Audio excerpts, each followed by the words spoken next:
Welcome to Liam Broady's press conference. A reminder to raise your hand and state your name and affiliation if you'd like to ask a question. Liam, sorry, you said before the tournament you'd already had the best year of your life because of what City had done. But where does that victory on centre court, your best ever in your career, rank? Yeah. What's the better feeling? The final whistle of the Champions League final, that final winner going in? Yeah. Two very different things, obviously. One, you're doing it yourself, and the other one, you're watching other people do it. It's a lot more stressful, having to do it yourself. I think I played Andy on centre court back in 2016, I think it was, which I think was a good experience for me to go through. I've played a couple of times on court one as well. I think when you're on court, obviously the name centre court, it does feel a bit different, but court one and centre, I don't think they're that different in size. They don't feel much more intimidating one than the other. But I felt today like the occasion can sometimes be more intimidating than anything else. I think the real test at Wimbledon on centre court is having to almost beat yourself and beat the demons in your head that are trying to stop you from winning. And sort of, it's easy to say, I've had a good match today, and you don't have to put yourself through the stress of going to a fourth set or to a fifth set. And sometimes, it is more difficult to win than it is to lose. It's easy to just, play a good match and to lose the match, which I didn't want to do today. And like I said, having those experiences of that happening in other matches, and it stands you in good stead then to play someone like Casper, knowing that he might not be the most comfortable on the grass, and as the match progressed, feeling more and more like he was a little bit vulnerable on the grass, to then have that belief and experience to call upon to say, right, no, you can win on centre court, the opportunity's there, and go on and do it. Liam, that's the fourth time you've played a five-set match in your career and the fourth time you've won. Do you like it to be a marathon rather than a sprint? I saw that stat. Yeah, I guess I must do. The problem is I've not played many of them. And I probably lose too many matches in 3 straight sets as well. I think 5 sets is probably a test of focus, and I think 5 sets also enables players to be able to, if they start slow or they play well and then lose focus for a while, it enables players over the course of the whole match to find their form. I think especially on grass, best of 3 sets, the match can be done in 45 minutes. It kind of happened today. I think it was in the 3rd set, 4-all, and I played an atrocious game, 2 double faults and 2 unforced errors. And, in a 3-set match, that would have been done there and then, whereas thankfully playing a best of 5, I had the time to sort of regroup, go again, and get it done in the 5th. Casper was saying that despite, obviously, the big rankings differential, he said he didn't think it was that big an upset because he thinks you're the better grass court player. Just wondered if you could explain kind of how there could be such a difference between how some players take to a surface like grass and some find it so difficult. Yeah, I think Casper maybe, I don't think he believes that he can be as good as he can be on other surfaces on the grass. I don't see a reason why he couldn't be as good as he is on. He's too good of a player not to transition onto another surface. It's just whether he's willing to, believe in himself and find a way to adapt his game to another surface. I said it a few days ago, Rafa, everybody was saying Rafa would never be able to make the transition, and he ended up with 2 Wimbledons. I don't see why, somebody who's been in finals of French and is he made finals of US as well? It's up to Casper whether he wants to, move his game onto the grass as well. At the end of the day, British players do it on the clay as well. We sort of are drawn towards what we're comfortable with, and I think it's kind of easy to say, I'm not a good grass court player, I'm not a good clay court player. He is one of the best players in the world, and I think if he's willing to, I don't see why he couldn't be one of the best on the grass as well. What about your game matches up so well to the grass? I think the way I hit the ball, obviously being a lefty as well, that we use a lot of slices, lefties into the backhand of opponents. I'm quite comfortable around the net coming forwards. I quite like to slice. All very effective on the grass. My backhand's very flat and my forehand isn't exactly the spinniest either. That's the one thing with Casper, is I think the way that he hurts players is with heavy spin. on the grass that counts for nothing really. It's more about the feel shots, and I thought he actually sliced really well today. But I just think some small adjustments here and there about the way he hits the ball. I think there were maybe 2 second serve returns in the match that he sort of stood on the baseline and took on the rise, and he hit them really well. So I think he is able to do it. I think maybe he could probably do that from the baseline as well, but he sometimes sort of moves back on the backhand and lets it drop and then tries to go back with height. And on the grass, it's not worth much. You have to be able to sort of take the ball on and hit through it. And I mean, I saw him do it today a few times. So again, I think he would be able to make that change. Liam, you seem like you was getting a little bit emotional on court during the interview. As of today, have you sort of realised the dream that you've had for sort of 20, 25 years? Yeah, definitely. I mean, it feels good because, obviously as a junior, I was a very good junior. I got to number 2 in the world, and I played on court 1 in the finals of the juniors, and I was a set and a break up, and I completely choked it. I completely guffed it, and that has kind of haunted me my entire career, to be honest. And I think that is kind of one of the reasons why it took me so long to win a challenger as well. I lost 7 challenger finals in a row. And it always bothered me coming back and playing on the bigger courts and never really feeling like I was comfortable and had performed, losing to Andy on centre, losing to Ryan Itch on 1, and then Diminar on 1, and never winning so much as a set.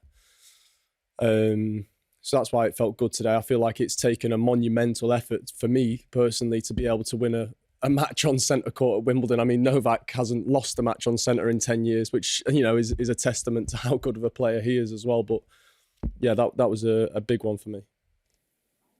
There's a sense, Liam, that a day like today is a kind of reward for the toil that someone like you puts in pretty much unnoticed a lot of the time in all sorts of different spots around the world. Yeah, I think, again, in the past I'd have been nervous coming into today, whereas, I kind of wanted it to be more of, as you say, see it as a reward. This is why I play tennis. I'm 29 years old. I'm going into this tournament, I'm 150 in the world. I've only got so many Wimbledons left in my career. This has to be seen as a reward, and you've got to take the bull by the horns with these opportunities. I've played on centre court now twice in my entire career. I'm 29 years old. The opportunity might not come by again for one reason or another. So, I felt more excited than anything going out there today because you have to, as hard as it is, you still have to kind of relish the opportunity, and it is the pinnacle of the sport. I mean, it's the pinnacle of almost any sport, centre court of Wimbledon. And obviously to have then got the result as well is the icing on the cake. Hi, Liam. I'm interested in the emotion kind of immediately after a big win like that. So you're mid-court, the forehand's there, it's in, and then it's bounced twice. And then what's the immediate feeling then? I think, from the 30-all point, obviously I was absolutely, I don't know how to say it without swearing, I was scared. 30-all, and obviously, and I'm 5-love up as well. But it happened last year against Schwartzman. I was serving 5-1 and absolutely cacked it on court. And that's where I was kind of glad as well. I'm 5-love up here, so you can calm down a bit. I'm serving with new balls. I mean, that's the best situation you can be in. But then at 30-all, I thought, I've just got to go after it. I mean, the worst thing that can happen is to, start pushing the ball. And that kind of happened. I think the point before, I just missed a random forehand that just flew out. So then 30-all, I just absolutely cracked one inside out and it was a winner. And then the 40-30 one, the ball came nice and slow. And I thought, I've got to go after this because if I try and push it, it could go anywhere. And then beyond that, I mean, it was mainly just relief, to be honest, to be feeling that sort of emotion and then for it to just all dissipate. I mean, the stress over the course of a day of knowing you're playing on centre court and knowing you're playing the number 4 in the world, and the second you find that out, it's with you up until you step on the court and every point until you finish the match, and it's often more of a relief than anything. Just to you just feel it, it's gone, and you can relax. Celebration with your ears. I know you've done that before, but was that a Jack Grealish thing, or was it something you've done independently? Last year it was. This time it was more of to get the crowd going a bit more. I thought I'll try and get a bit more noise. I wanted to hear it. I didn't interact with the crowd as much in the match as I would have liked to, but I was so focused on trying to manage my own emotions and trying to manage the stress again. And so focused on trying to win the match that I wasn't really getting the chance to get the crowd going as much as I wanted to. So once the match was done, I kind of wanted to take every opportunity at it, yeah. Was your mum actually on court watching? I think she was for a couple of sets, but I think she left. She doesn't like watching. She gets nervous. So. But in all seriousness, but given obviously you got the prize money last year, but you didn't get the ranking points. How much? But just say how much that money means in terms of the whole, the rest of the year and what you can do, but also how sweet is it to have the ranking points this time? Yeah. I mean, the money's. I mean, it's third round Wimby. I think it's like 100 and something thousand pounds. 131. Yeah, it's not bad, is it, for a day's work?